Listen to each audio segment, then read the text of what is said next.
క్రీస్తు ప్రేమను నుండి మనల్ని ఎడబాపు వాడెవడు అంటున్నాడు.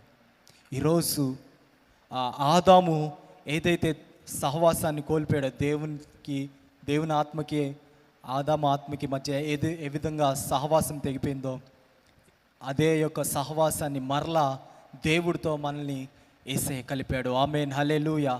యేసయ్య నీ సహవాసాన్ని కోరుకుంటున్నాడు.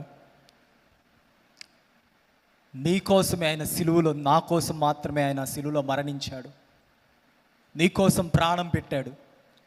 ఆయన నీ సహవాసాన్ని కోరుకుంటున్నాడు.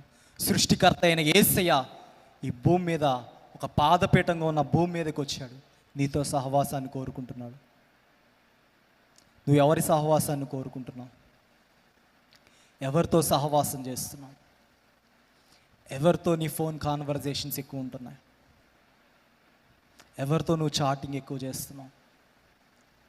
చాలామంది యవ్వనస్తులు ఫోన్స్తో గడిపేస్తున్నారు, టైం వేస్ట్ చేస్తున్నారు. అదేవిధంగా ఆయన నీ సహవాసాన్ని కోరుకుంటున్నాడు. నిజంగా యేసయ్య ఎంత మనల్ని ప్రేమిస్తున్నాడు, మరి నువ్వెంతగా ప్రేమిస్తున్నావు దేవుణ్ణి? ఆయనే మొదట మనల్ని ప్రేమించాడు.